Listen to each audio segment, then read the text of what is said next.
The old-time radio era, sometimes referred to as the Golden Age of radio, refers to a period of radio programming in the United States lasting from the proliferation of radio broadcasting in the early 1920s until the 1950s, when television superseded radio as the medium of choice for scripted programming and radio shifted to playing popular music. During this period, when radio was dominant and filled with a variety of formats and genres, people regularly tuned into their favorite radio programs. According to a 1947 CE Hooper survey, 82 out of 100 Americans were found to be radio listeners. Origins: the broadcasts of live drama, comedy, music and news that characterize the golden age of radio had a precedent in the centrophone, commercially introduced in Paris in 1890 and available as late as 1932. It allowed subscribers to eavesdrop on live stage performances and hear news reports by means of a network of telephone lines. The development of radio eliminated the wires and subscription charges from this concept. On Christmas Eve 1906, Reginald Fessenden is said to have broadcast the first radio program, consisting of some violin playing and passages from the Bible. While Fessenden's role as an inventor and early radio experimenter is not in dispute, several contemporary radio researchers have questioned whether the Christmas Eve broadcast took place, or whether the date was in fact several weeks earlier. The first apparent published reference to the event was made in 1928 by H. P. Davis, vice president of Westinghouse, in a lecture given at Harvard University. In 1932 Fessenden cited the Christmas Eve 1906 broadcast event in a letter he wrote to Vice President S. M. Kinter of Westinghouse. Fessenden's wife Helen recounts the broadcast in her book Fessenden, Builder of Tomorrows, 8 years after Fessenden's death. The issue of whether the 1906 Fessenden broadcast actually happened is discussed in Helper and Sterling's article Seeking the Truth about Fessenden, and also in James O'Neill's essays. An annotated argument supporting Fessenden as the world's first radio broadcaster was offered in 2006 by Dr. John S. Belrose, radio scientist emeritus at the Communications Research Centre Canada, in his essay Fessenden's 1906 Christmas Eve broadcast. It was not until after the Titanic catastrophe in 1912 that radio for mass communication came into vogue, inspired first by the work of amateur radio operators. Radio was especially important during World War I as it was vital for air and naval operations. World War I brought about major developments in radio, superseding the Morse code of the wireless telegraph with the vocal communication of the wireless telephone, through advancements in vacuum tube technology and the introduction of the transceiver. After the war, numerous radio stations were born in the United States and set the standard for later radio programs. The first radio news program was broadcast on August 31, 1920 on the station 8MK in Detroit. Owned by the Detroit News, the station covered local election results. This was followed in 1920 with the first commercial radio station in the United States, KDKA, being established in Pittsburgh. The first regular entertainment programs were broadcast in 1922, and on March 10, Variety carried the front-page headline, "Radio Sweeping Country, 1 million sets in use."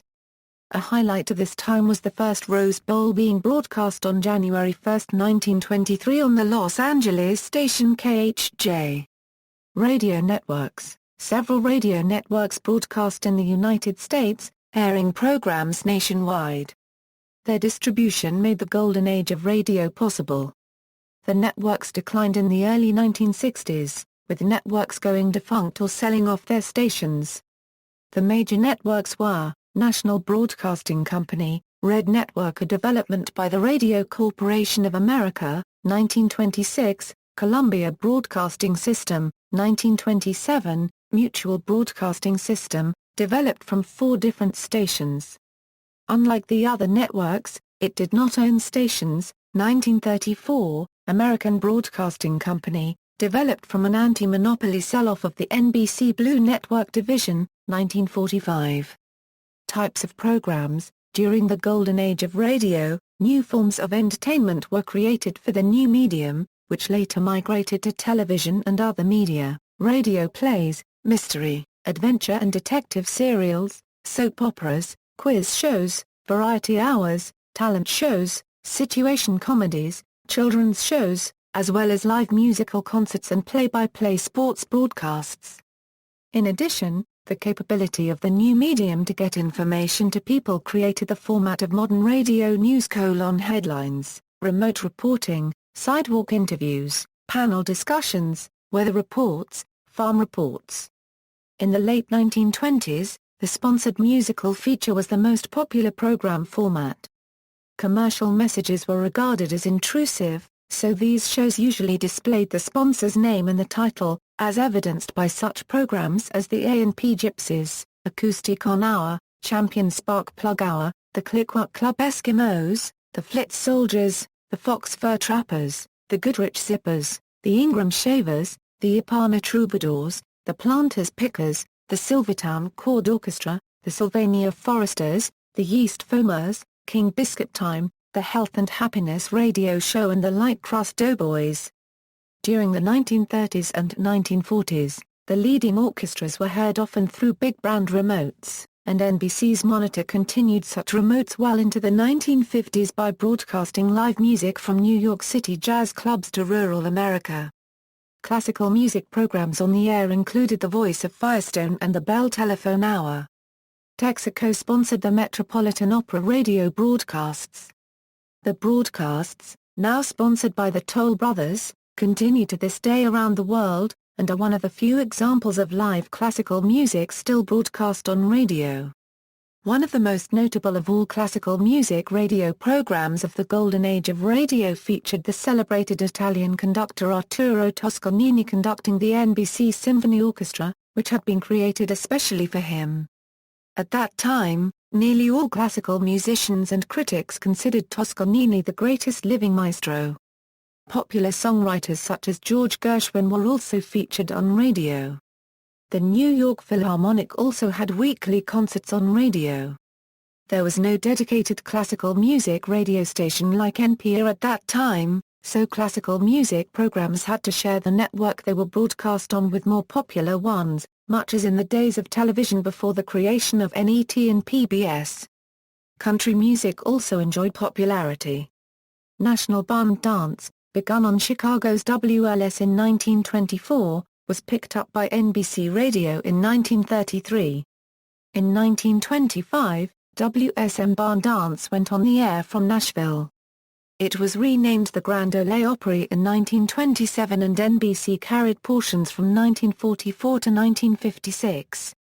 NBC also aired The Red Foley Show from 1951 to 1961, and ABC Radio carried Ozark Jubilee from 1953 to 1961.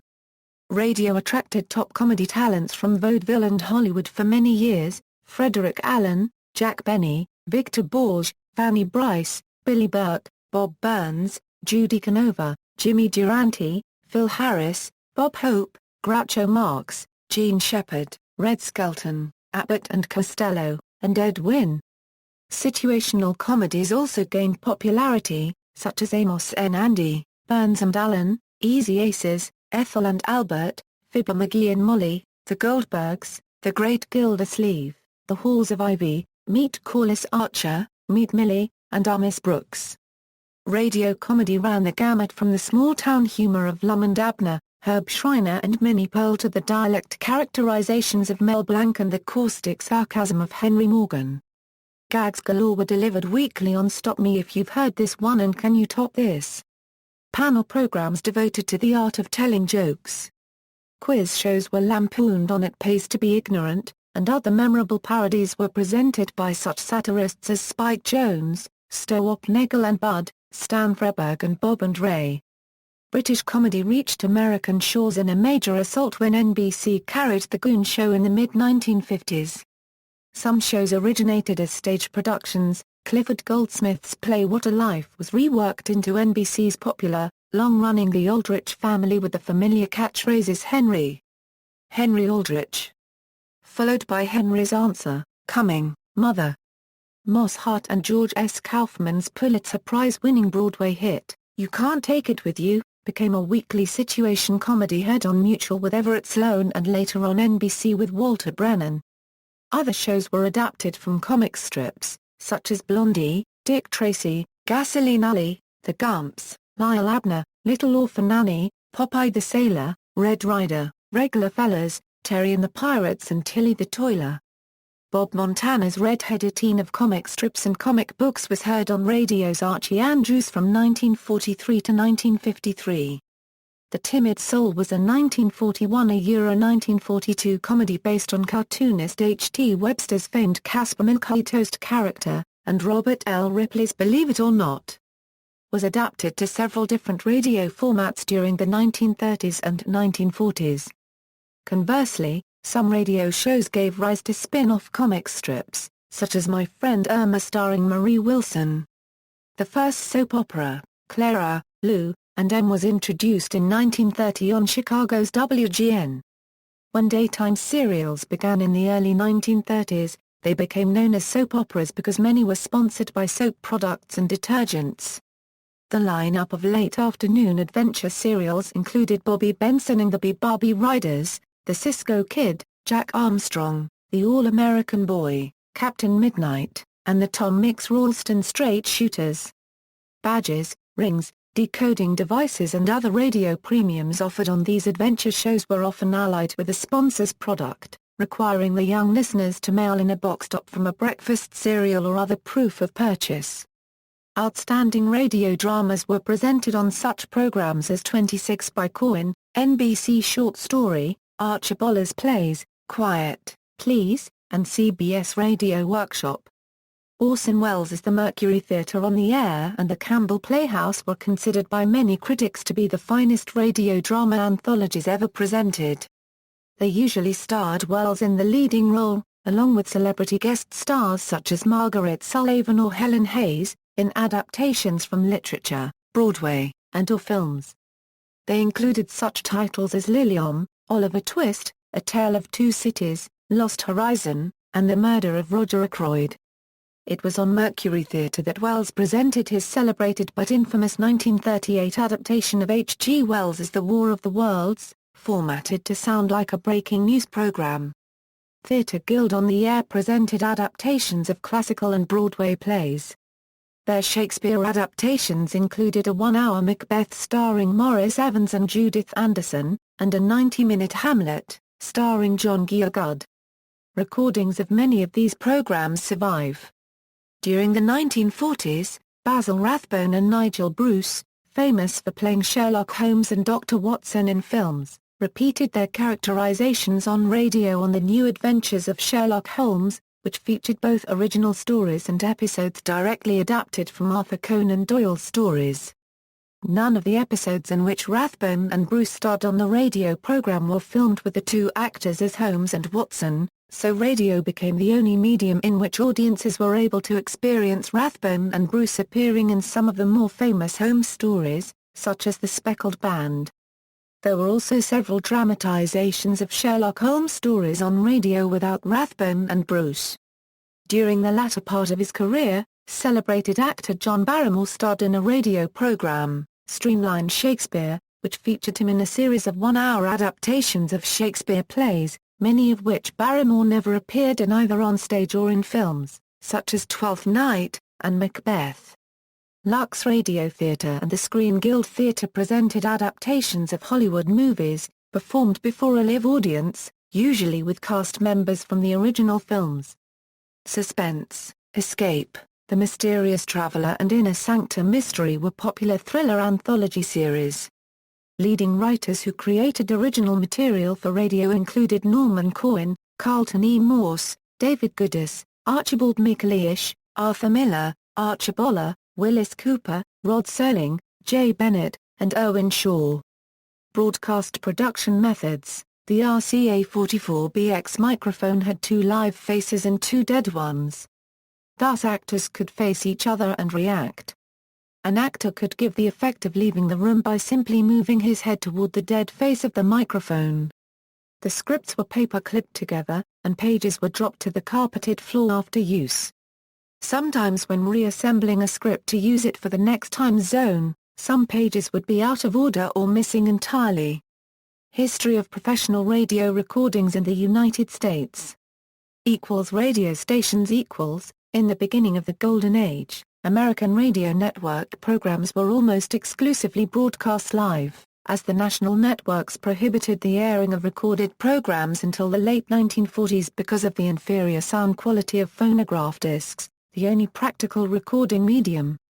As a result, primetime shows would be performed twice, once for each coast.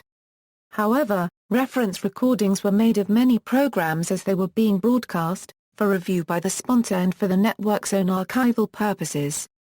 With the development of high-fidelity magnetic wire and tape recording in the years following World War II, the networks became more opening to airing recorded programs and the pre-recording of shows became more common. Local stations, however, had always been free to use recordings and sometimes made substantial use of pre-recorded syndicated programs distributed on press transcription discs. Recording was done using a cutting lathe and acetate discs. Programs were normally recorded at 331 or 3 RPMs on 16-inch discs, the standard format used for such electrical transcriptions from the early 1930s through the 1950s. Sometimes, the groove was cut starting at the inside of the disc and running to the outside. This was useful when the program to be recorded was longer than 15 minutes, so required more than one disc side. By recording the first side outside in, the second inside out, and so on, the sound quality at the disc changeover points would match and result in a more seamless playback.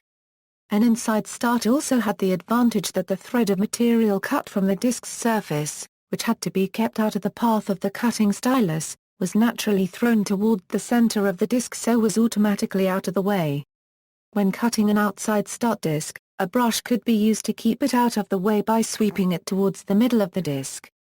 Well-equipped recording lathes used the vacuum from a water aspirator to pick it up as it was cut and deposit it in a water-filled bottle. In addition to convenience, this served a safety purpose, as the cellulose nitrate thread was highly flammable and a loose accumulation of it combusted violently if ignited. Most recordings of radio broadcasts were made at a radio network's studios, or at the facilities of a network-owned or affiliated station, which might have 4 or more lathes. A small local station often had none. 2 lathes were required to capture a program longer than 15 minutes without losing parts of it while discs were flipped over or changed, along with a trained technician to operate them and monitor the recording while it was being made. However, some surviving recordings were produced by local stations. When a substantial number of copies of an electrical transcription were required, as for the distribution of a syndicated program, they were produced by the same process used to make ordinary records. A master recording was cut, then electroplated to produce a stamper from which pressings in vinyl were molded in a record press. Armed Forces Radio Service equals.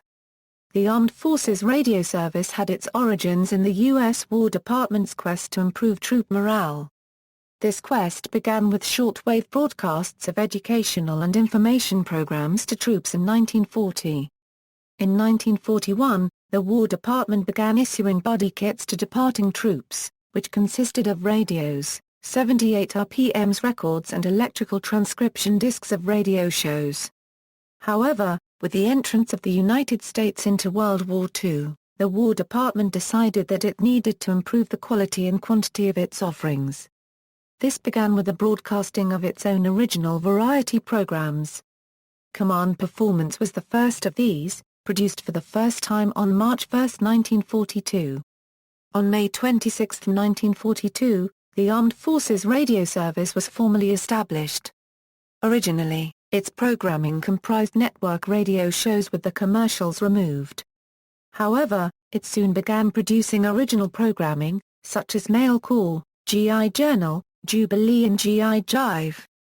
At its peak in 1945, the service produced around 20 hours of original programming each week. After the war, the AFRS continued providing programming to troops in Europe.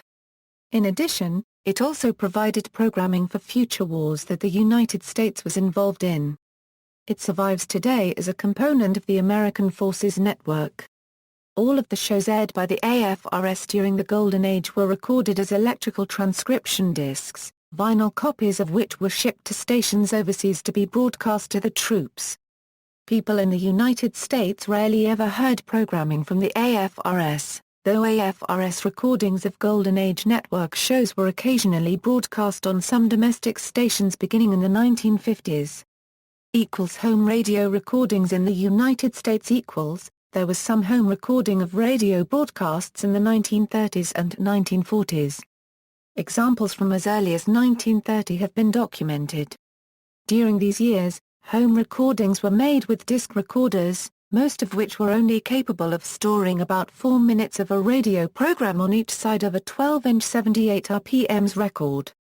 Most home recordings were made on even shorter playing 10-inch or smaller discs.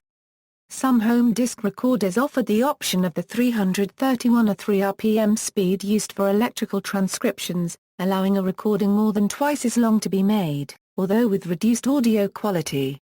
Office dictation equipment was sometimes pressed into service for making recordings of radio broadcasts, but the audio quality of these devices was poor and the resulting recordings were in odd formats which had to be played back on similar equipment. Due to the expense of recorders and the limitations of the recording media, home recording of broadcasts was not common during this period and it was usually limited to brief excerpts. The lack of suitable home recording equipment was somewhat relieved in 1947 with the availability of magnetic wire recorders for domestic use.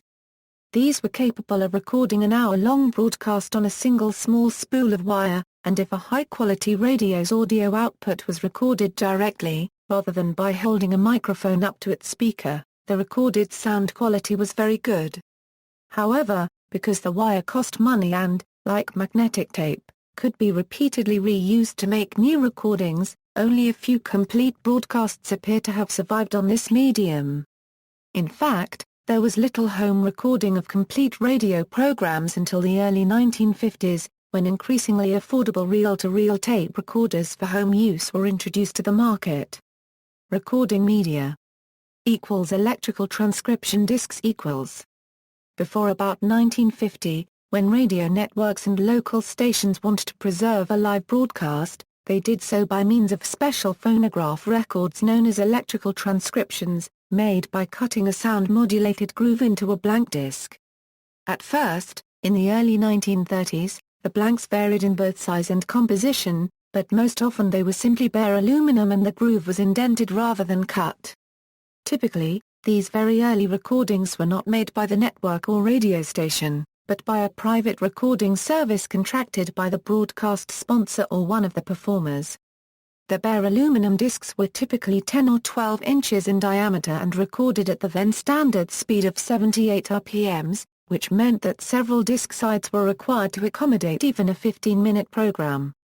By about 1936, 16-inch aluminum-based discs coated with cellulose nitrate lacquer, commonly known as acetates and recorded at a speed of 331 or 3 RPMs, had been adopted by the networks and individual radio stations as the standard medium for recording broadcasts. The making of such recordings, at least for some purposes, then became routine. Some discs were recorded using a hill and dale vertically modulated groove, rather than the lateral side-to-side modulation found on the records being made for home use at that time. The large slow-speed discs could easily contain 15 minutes on each side, allowing an hour-long program to be recorded on only 2 discs. The lacquer was softer than shellac or vinyl and wore more rapidly, allowing only a few playbacks with the heavy pickups and steel needles then in use before deterioration became audible. During World War II, aluminum became a necessary material for the war effort and was in short supply. This caused an alternative to be sought for the base on which to coat the lacquer. Glass, despite its obvious disadvantage of fragility, had occasionally been used in earlier years because it could provide a perfectly smooth and even supporting surface for mastering and other critical applications. Glass-based recording blanks came into general use for the duration of the war. Magnetic wire recording. In the late 1940s, wire recorders became a readily obtainable means of recording radio programs. On a per-minute basis, it was less expensive to record a broadcast on wire than on discs. The 1-hour program that required the 4 sides of 2 16-inch discs could be recorded intact on a single spool of wire less than 3 inches in diameter and about half an inch thick. The audio fidelity of a good wire recording was comparable to acetate discs, and by comparison the wire was practically indestructible, but it was soon rendered obsolete by the more manageable and easily edited medium of magnetic tape. Reel-to-reel tape recording Bing Crosby became the first major proponent of magnetic tape recording for radio, and he was the first to use it on network radio, after he did a demonstration program in 1947. Tape had several advantages over earlier recording methods. Running at a sufficiently high speed, it could achieve higher fidelity than both electrical transcription discs and magnetic wire. Discs could only be edited by copying parts of them to a new disc, and the copying entailed a loss of audio quality. Wire could be divided up and the ends spliced together by knotting, but wire was difficult to handle and the crude splices were too noticeable. Tape could be edited by cutting it with a blade and neatly joining ends together with adhesive tape. By early 1949, the transition from live performances preserved on discs to performances pre-recorded on magnetic tape for later broadcast was complete for network radio programs. However, for the physical distribution of pre-recorded programming to individual stations, 16-inch 331 or 3 RPMs vinyl pressings, less expensive to produce in quantities of identical copies than tapes, continued to be standard throughout the 1950s. Availability of recordings. The great majority of pre-World War II live radio broadcasts, many never recorded at all, have not been preserved. Most of the oldest existing radio program recordings date to the early 1930s, and several of the longer-running radio dramas have their archives complete or nearly complete back to that time. The earlier the date, the less likely it is that a recording of the broadcast was made and survives. A good number of pre-recorded syndicated programs from this period have survived because copies of those were originally distributed far and wide. Recordings of live network broadcasts from the World War II years were preserved in the form of pressed vinyl copies issued by the Armed Forces Radio Service and survive in relative abundance. Syndicated programs from World War II and later years have nearly all survived. The survival of network programming from this time frame is more inconsistent. The networks started pre-recording their formerly live shows on magnetic tape for subsequent network broadcast, but did not physically distribute copies, and the tapes, unlike electrical transcription discs, could be wiped and reused. Thus, while some primetime network radio series from this era exist in full or almost in full, especially the most famous and longest-lived of them, less prominent or shorter-lived series may have only a handful of extant episodes.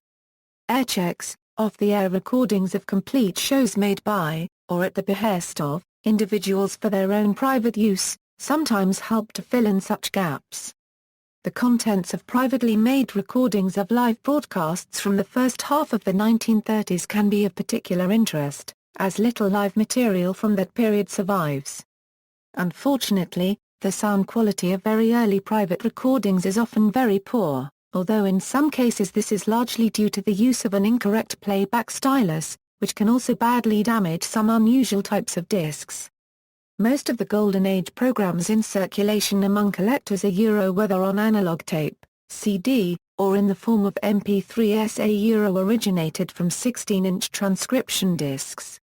In many cases, the circulating recordings are several generations of analog reel-to-reel and cassette tape copies down the line from the original discs, being the product of tape trading among collectors during the decades before lossless digital duplication was possible.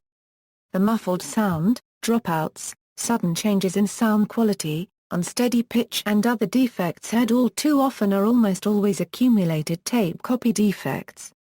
The audio quality of the source discs, when they have survived unscathed and are accessed and dubbed anew, is usually found to be reasonably clear and undistorted, sometimes startlingly good, although like all phonograph records they are vulnerable to wear and the effects of scuffs, scratches and ground and dust. Many shows from the 1940s have survived only in edited AFRS versions, although some exist in both the original and AFRS forms. Copyright status equals, unlike film, television, and print items from the era, almost all recordings of radio programs from the old-time radio era remain under some form of copyright. This is because, Prior to 1972, the United States delegated the copywriting of sound recordings to the individual states, many of which offered more generous protections than the federal government offered for other media. The only exceptions are AFRS original productions, which are considered work of the United States government and thus both ineligible for federal copyright and outside the jurisdiction of any state. These programs are firmly in the public domain. In practice, most old-time radio recordings are treated as orphan works. Although there may still be a valid copyright on the program, it is seldom enforced. The copyright on an individual sound recording is distinct from the federal copyright for the underlying material, and in many cases it is impossible to determine where or when the original recording was made or if the recording was copyrighted in that state. The U.S. Copyright Office states there are a variety of legal regimes governing protection of pre-1972 sound recordings in the various states, and the scope of protection and of exceptions and limitations to that protection is unclear. The Internet Archive and other organizations that distribute public domain and open-source audio recordings maintain extensive archives of old-time radio programs. Legacy, United States. Some old-time radio shows continued on the air, although in ever-dwindling numbers, throughout the 1950s even after their television equivalents had conquered the general public. One factor which helped to kill them off entirely was the evolution of popular music, which led to the birth of the Top 40 radio format. A Top 40 show could be produced in a small studio in a local station with minimal staff. This displaced full-service network radio and hastened the end of virtually all scripted radio drama by 1962. Full-service stations that did not adopt either Top 40 or the mellower Beautiful Music or MOR formats eventually developed all-news radio in the mid-1960s. Scripted radio comedy and drama in the vein of old-time radio has a limited presence on U.S. radio. Several radio theater series are still in production in the United States, usually airing on Sunday nights. These include original series such as Imagination Theater and a radio adaptation of the Twilight Zone TV series, as well as rerun compilations such as the popular daily series When Radio Was and USA Radio Network's Golden Age of Radio Theater, and weekly programs such as Ed Walker's The Big Broadcast on WAMU. These shows usually air in late nights and or on weekends on small AM stations. Carl Amari's nationally syndicated radio show Hollywood 360 features 4 old-time radio episodes each week during his 4-hour broadcast. Amari also broadcasts old-time radio shows on the WGN Radio Theater heard every Sunday night on 720 WGN in Chicago. Local rerun compilations are also heard, primarily on public radio stations. Sirius XM Radio maintains a full-time Radio Classics channel devoted to rebroadcasts of vintage radio shows. Garrison Keillor, through his syndicated 2-hour-long program A Prairie Home Companion, has providing a living museum of the production, tone and listeners' experience of this era of radio for several generations after its demise. Produced live in theaters throughout the country, using the same sound effects and techniques of the era, it continues to be produced into the second decade of the 21st century.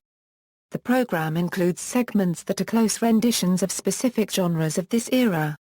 Keillor also wrote a novel, WLT, a radio romance based on a radio station of this era including a personally narrated version for the ultimate in verisimilitude.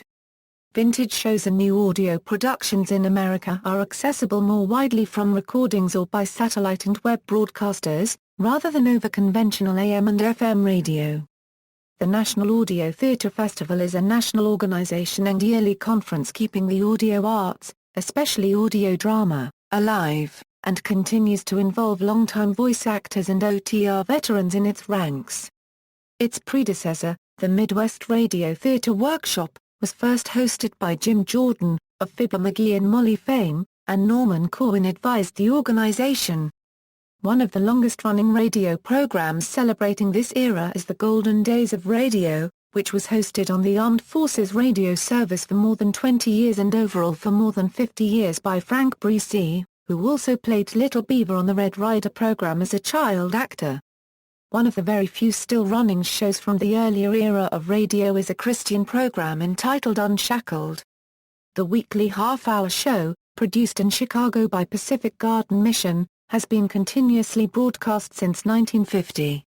The shows are created using techniques from the 1950s and are broadcast across the U.S. and around the world by thousands of radio stations. Today, radio performers of the past appear at conventions which feature recreations of classic shows, as well as music, memorabilia and historical panels. The largest of these events was the Friends of Old Time Radio Convention, held in Newark, New Jersey, which held its final convention in October 2011 after 36 years. Others include REPS in Seattle, Spurdvac in California, the Cincinnati OTO Nostalgia Convention, and the Mid-Atlantic Nostalgia Convention. Veterans of the Friends of Old Time Radio Convention, including chairperson Stephen M. Lewis of the Gotham Radio Players, Maggie Thompson, publisher of the Comic Book Buyer's Guide, Craig Wickman of audio drama troupe Quicksilver Audio Theatre and longtime FOTR publicist Sean Doherty have launched a successor event, celebrating audio theatre, old and new, scheduled for October 12 for Euro 13, 2012. Radio dramas from the Golden Age are sometimes recreated as live stage performances at such events. One such group, led by director Daniel Smith, has been performing recreations of old-time radio dramas at Fairfield University's Regina A. Quick Center for the Arts since the year 2000. The 40th anniversary of what is widely considered the end of the old-time radio era was marked with a commentary on NPR's All Things Considered. A handful of radio programs from the old-time era remain in production, all from the genre of news or music, the Grand Ole Opry, music and a spoken word, the CBS World News Roundup, King Biscuit Time and the Renfro Valley Gathering. Of those, all but the Opry maintain their original short-form length of 30 minutes or less. News and Comment, a series created by Paul Harvey, continues in spirit with commentaries by Doug Limerick and the Huckabee Report, as does the Wheeling Jamboree, the current version of which is a successor to a program founded in 1933. Elsewhere, regular broadcasts of radio plays are also heard in among other countries Australia, Croatia, Estonia, France, Germany, Japan, New Zealand, Norway, Romania, and Sweden. Museums, Spark Museum of Electrical Invention, Museum of Broadcast Communications, Paley Center for Media. See also. Notes. References, Blue, Howard. Words at War, World War II-era radio and the post-war broadcasting industry blacklist. Lanham, Maryland, Scarecrow Press. ISBN 0-8108-4413-3, Dunning, John. On the Air, The Encyclopedia of Old-Time Radio. Oxford University Press. ISBN 0-19-507678-8. Further reading, DeLong, Thomas A. The Mighty Music Box, The Golden Age of Radio. Los Angeles, California Ambercrest Books. ISBN 0-86533-000X, It's That Time Again, Volume 4, edited by Jim Harmon. Albany, Bear Manor Media, 2009. ISBN 1-59393-118-2. External links, Gumsmoke series on WCW Radio, Old Time Radio Online Archive at archive.org, Old Time Radio Library Research, Old Time Radio on Way Back When, Free Old Time Radio 24/7 at Outlaws Old Time Radio, Audio Noir Internet Radio Station, Free Old Time Radio Detective and Crime Shows, OTRNOW Weekcasts, Free Old Time Radio 24/7, Old Time Radio at DMOZ.